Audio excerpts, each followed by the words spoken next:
Subiri kwanza. Je, unajua kwamba mmea huu unaoota kirahisi pembeni mwa nyumba unaweza kuwa siri ya kikombe cha chai kinachopendwa duniani? Na wakati huo huo umetumika kwa karne nyingi katika tiba za asili. Watu wengi huona kama nyasi za kawaida, lakini ndani yake kuna harufu, ladha na manufaa ambayo yameufanya kuwa maarufu kutoka jikoni hadi kwenye tiba za jadi. Usiondoke. Dakika chache zijazo zitakufunulia siri za mchaichai ambazo huenda hukuwahi kuzisikia. Mchaichai ni mmea wenye majani marefu na harufu ya limao unaojulikana kwa jina la lemongrass. Unapoyagusa majani yake hutoa harufu safi na ya kuvutia inayofanana na limao. Kwa maelfu ya miaka, mmea huu umetumika katika tamaduni mbalimbali duniani kama kiungo cha chakula na sehemu ya tiba za asili. Leo hii, mchaichai hupatikana katika bustani nyingi za nyumbani kutokana na urahisi wake wa kuotesha na matumizi yake mengi. Miongoni mwa matumizi maarufu ya mchaichai ni katika upishi. Majani na mashina yake huongezwa kwenye supu, michuzi, samaki, nyama na vyakula mbalimbali ili kuongeza harufu na ladha ya kipekee. Aidha, chai ya mchaichai ni mojawapo ya vinywaji vinavyopendwa sana na watu wengi kutokana na harufu yake nzuri na ladha yake ya kuburudisha. Wengine huchanganya na tangawizi, mdalasini au asali ili kupata kinywaji chenye ladha ya kipekee zaidi. Mbali na matumizi yake jikoni, mchaichai umejulikana kwa muda mrefu katika tiba za asili. Kwa jamii nyingi, chai ya mchaichai hutumiwa kama kinywaji cha kupumzisha mwili baada ya siku ndefu. Watu wengine huinywa wanapohitaji kinywaji cha moto chenye harufu nzuri kinachoweza kuwapa hisia ya utulivu na faraja.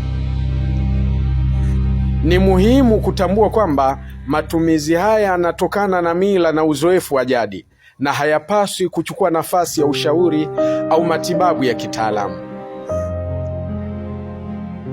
Harufu ya mchaichai ndiyo inayoufanya uwe maarufu sana katika ulimwengu wa aromatherapy.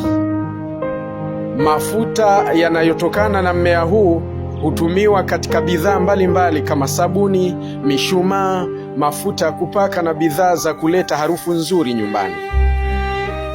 Harufu yake huwavutia watu wengi kwa sababu huleta mazingira ya utulivu na hisia ya ubichi. Baadhi ya watu hupanda mchaichai karibu na nyumba zao, si kwa ajili ya matumizi ya chakula pekee, bali pia kwa ajili ya harufu yake. Majani yake yanaweza kukatwa na kuwekwa ndani ya nyumba au kuchemshwa ili kutoa harufu safi inayosambaa chumbani. Hii ndio sababu mchaichai umeendelea kuwa mmoja wa mimea inayopendwa zaidi katika bustani za nyumbani. Mchaichai ni rahisi sana kuupanda. Huhitaji gharama kubwa wala uangalizi wa hali ya juu. Ukiupatia mwanga wa jua na maji ya kutosha, hukua vizuri na kuendelea kutoa majani kwa muda mrefu.